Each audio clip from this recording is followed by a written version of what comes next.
Halo teman-teman. Nah, di sini kita akan belajar tentang kepribadian. Apa sih yang dinamakan kepribadian? Kadang kan banyak orang yang menanyakan apa itu yang dinamakan kepribadian. Nah, kepribadian di sini adalah ciri-ciri yang menonjol pada diri seseorang yang membedakannya dengan orang lain. Kepribadian di sini mencakup seluruh pemikiran, perasaan, dan tingkah laku, baik sadar maupun tidak sadar. Kepribadian juga dapat diartikan sebagai cara seseorang bereaksi dan berinteraksi dengan orang lain.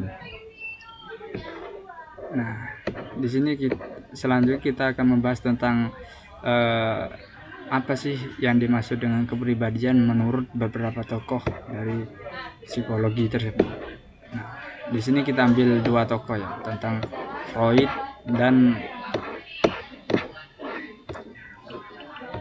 Erikson. Nah, Freud di sini berpendapat bahwa kepribadian terbentuk dari 3 unsur utama, yaitu yang pertama id, ego, dan superego. Nah, setiap unsur ini memiliki asal, aspek, fungsi, prinsip, dan operasi dan perlengkapan sendiri. Nah, apa sih yang dinamakan id ini? Id ini adalah komponen kepribadian yang primitif dan naluriah. Id adalah bagian dari ketidaksadaran yang berisi semua dorongan dan impuls, termasuk apa yang disebut dengan libido. Nah, sejenis energi seksual umum yang digunakan untuk segala sesuatu, mulai dari naluri bertahan hidup hingga apresiasi seni. Nah, id juga ini bisa dikatakan dengan yang paling keras kepala ya, dari ego dan superego. Kenapa kok dikatakan keras kepala? Karena id ini hanya menanggapi apa yang tadi telah disebutkan oleh Freud sebagai prinsip kesenangan. Contohnya, jika terasa enak, maka lakukanlah. Nah, selanjutnya yaitu ego. Apa yang dinamakan ego? Nah, ego adalah satu-satunya bagian dari kepribadian sadar. Nah, itulah yang disadari orang ketika berpikir tentang diri mereka sendiri. Dan itulah yang biasanya mereka coba proyeksikan kepada orang lain. Nah, di sini ego berkembang menjadi perantara antara id yang tidak realistis dan dunia nyata eksternal. Ini adalah komponen pengambilan keputusan dari kepribadian. Nah, idealnya ego ini bekerja dengan akal, tidak seperti yang id. Yang id itu bekerjanya kacau atau bisa disebut dengan tidak masuk akal. Nah, selanjutnya itu superego. Nah, superego di sini adalah bagian dari ketidaksadaran yang merupakan suara hati nurani. Nah, melakukan contohnya kayak mau melakukan apa yang benar dan sumber kritik diri. Nah, superego ini mencerminkan nilai-nilai moral masyarakat sampai taraf tertentu. Seseorang terkadang di sini akan sadar tentang moralitas dan etikanya sendiri. Tapi superego berisi sejumlah besar kode atau larangan yang dikeluarkan sebagai besar secara tidak sadar. Nah, superego di sini memiliki fungsi sendiri. Nah, fungsi dari superego yaitu mengontrol impuls, terutama yang dilarang oleh masyarakat seperti seks dan agresi. Nah, superego di sini juga berfungsi membujuk ego untuk beralih ke tujuan yang lebih moralistik daripada hanya realistis dan berjuang untuk kesempurnaan.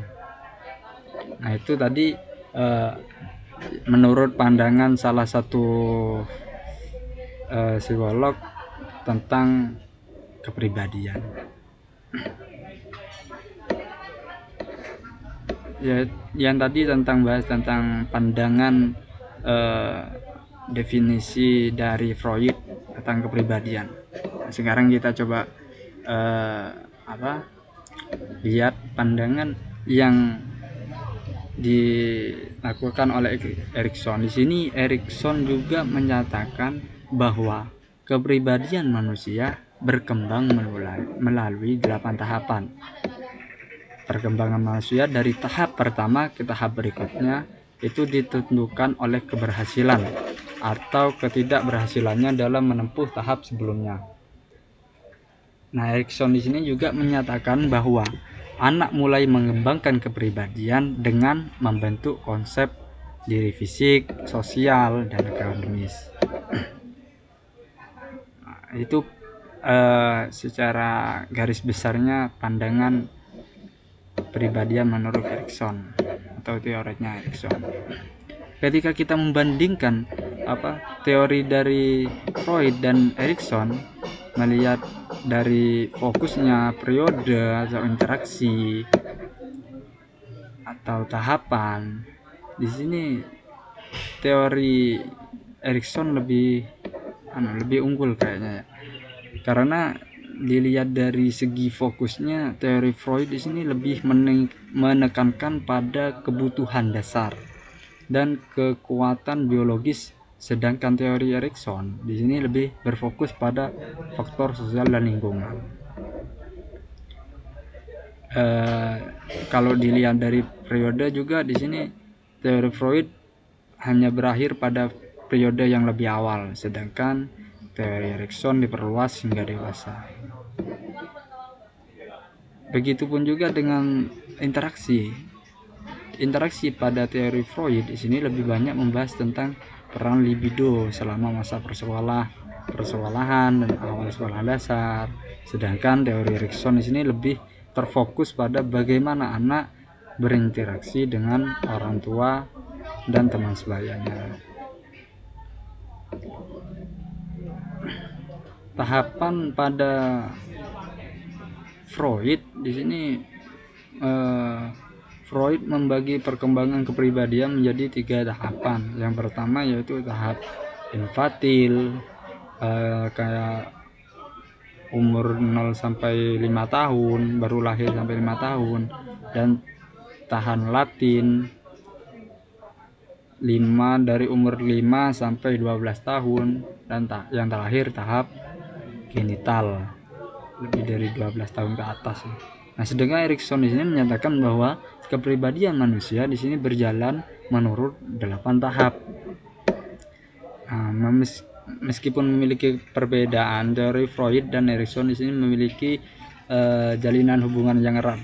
Nah, keduanya di sini mendeklarasikan teori yang mampu melewati ambang batas yang sudah ditetapkan di dunia psikologi.